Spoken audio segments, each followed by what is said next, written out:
Buona serata telespettatrici e telespettatori di TV7, ben ritrovati ad un nuovo appuntamento con il Sindaco Risponde. Riprendiamo dopo la pausa in previsione delle elezioni europee. Adesso, ad elezioni europee concluse, riprendiamo questo nostro appuntamento bisettimanale al martedì sera alle 19 e poi alle 13 della domenica. Saluto e ringrazio, ospite nei nostri studi, il Sindaco di Padova Sergio Giordani. Buonasera. Bentornato nei nostri studi. Sindaco, a tutti voi. Non ci vediamo da circa un mesetto, poco più di un mese. Le chiedo... No, beh, insomma, un po' ce l'avevo, dai. Okay. Però le chiedo, senta, che mese e mezzo è stato per la città di Padova? Perché siamo in un periodo di grandi novità, di grandi cambiamenti e anche a Palazzo Moroni, insomma, ce ne sono parecchi. Padova è una città attiva, frenetica, in continuazione, merito di tanti studenti, 75.000 studenti, di tutte le iniziative che stiamo facendo, dal tram a Configliacchi a questura, all'ospedale, sono talmente tante cose. Pensate, il comune come PNRR porta a casa risorse per 648 milioni, la città che ha portato a casa più risorse rapporta abitanti. Esattamente 3.001 euro l'abitante, per cui tantissimi soldi, e stiamo cercando di mettere a terra tutto. La fortuna di avere grandi dirigenti, assessori che stanno lavorando con passione e cioè, ovviamente creeremo qualche problema. Se pensate solo 648 milioni di PNRR, 38 milioni della provincia per le scuole, non dico quello dell'ospedale, sono 6-7 milioni. L'università esattamente 170-180 milioni, non so esattamente, vuol dire che senza calcolare l'alta velocità della stazione arriva qualcosa in 5-6-3 miliardi. Una cifra importantissima che cambierà Padova gradualmente, ovviamente con qualche sacrificio, perché si vede la viabilità cambia ogni giorno, però devo dire che con molto orgoglio chi gestisce la viabilità in comune, che va in collaborazione con tutti quelli che stanno facendo i lavori, per cui PS, tutti quanti, devo dire che stanno collaborando molto bene. Pensate che oltre ai lavori del tram sono i gas che ci sono 2 jeep che stanno girando a Padova con dei nasi, tra virgolette, dove ci sono per il gas devono intervenire. L'acquedotto che stanno sistemando delle condutture, senza calcolare i sottoservizi, la fibra, Enel che ha 60 milioni da spendere su stazione e sottostazione, e dopo non c'è solo il tram, c'è tantissime cose, perché tutti quanti hanno ottenuto PNRR, per tutti quanti, per cui che la fibra porti tutta Padova completamente cambia, che Enel faccia un investimento a 60 milioni, è molto significativo. È significativo, aprono locali nuovi. Ogni tanto c'è la polemica, non sono i parcheggi, ma apre in questi giorni Starbucks. Certo. Se Starbucks apre, e aprirà Nike a breve anche. Vuol dire che Padova è molto attrattiva, per cui al di là parcheggi sì, parcheggi no, ogni tanto c'è qualche polemica, ma vuol dire che Padova è attrattiva, perché tutte le marche internazionali stanno arrivando a Padova, ci sarà un motivo. Ovviamente dovrete essere all'altezza di una città attrattiva, come dire, questo no, credo, quello che vi causa più impegno, insomma, che vi provoca più impegno. Dobbiamo essere attrattivi, nel senso dobbiamo essere attrattivi nella tecnologia, nelle infrastrutture, tipo la fibra, piuttosto che energia elettrica, ma sono cose che non dipendono da altre. Ma però la cosa base è che stiamo lavorando assieme. Quando uno lavora insieme, dall'Enel, piuttosto che la team, piuttosto che provincia, comune, una marea di persone che a lavorare insieme. C'è una commissione da noi, presieduta da un ingegnere, che sta coordinando tutti questi lavori. Cioè, per evitare che oggi asfaltiamo, ad esempio, e dopodomani tagliamo. Questo sta cercando di evitare in maniera importante, perché sta coordinando il direttore generale con queste tutta la squadra, che sono tantissime persone, per evitare che questo sia.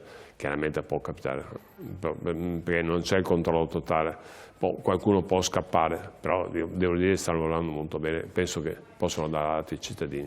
Di sicuro, Sindaco, a cambiare la città in futuro sarà il tram, il maxi progetto della seconda e della terza linea. Tra l'altro questi sono giorni importanti perché i lavori stanno partendo in due zone fondamentali della città, la stazione da un lato, via Piovese dall'altro. Noi abbiamo preparato un servizio riepilogativo, lo agevoliamo per i nostri telespettatori e poi ne discutiamo insieme, vediamo.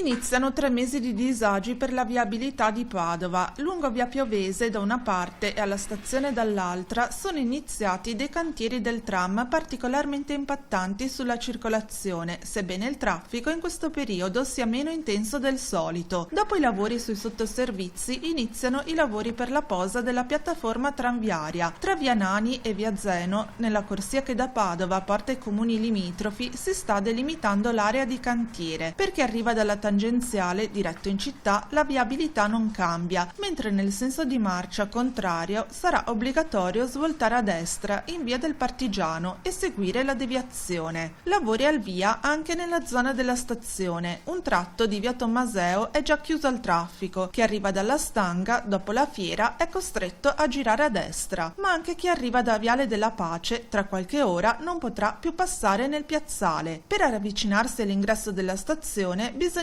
fare il giro da Viale Codalunga oppure utilizzare l'ingresso nord, lato Arcella. Non cambia nulla invece per chi arriva da Corso del Popolo. Le piste ciclabili, le corsie taxi e le fermate degli autobus rimangono invariate. Credo, Sindaco, che soprattutto la zona della stazione sia particolarmente delicata perché lì andranno ad incrociarsi le varie linee di tram. La stazione sarà un po' uno snodo centrale, come ovviamente è normale che sia, e quindi questo credo che forse vi preoccupa un po' di più rispetto ad altre zone della città. I lavori cominceranno la settimana prossima. In questo periodo abbiamo cartelli, informazioni, di tutto, qualche problema nasce, però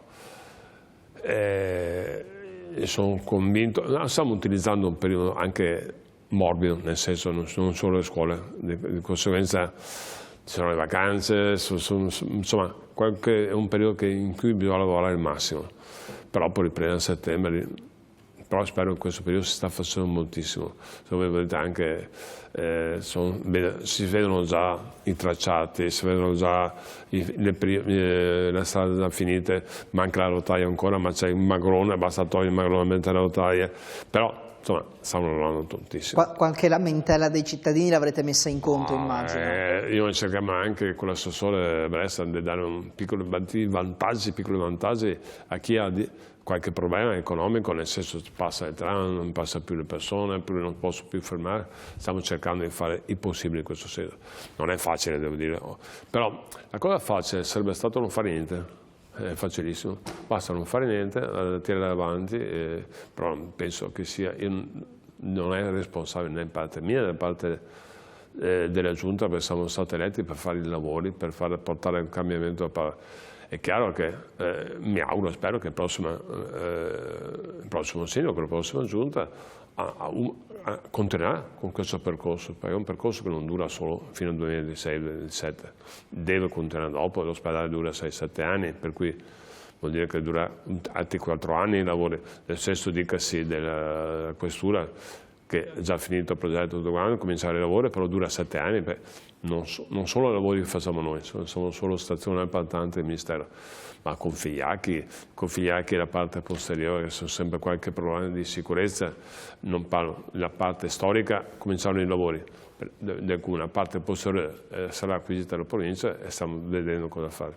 Per cui sono tantissime, 1200 appartamenti che sono stati sistemati in collaborazione con l'Ater sotto l'aspetto consumo energetico. Ma potrei,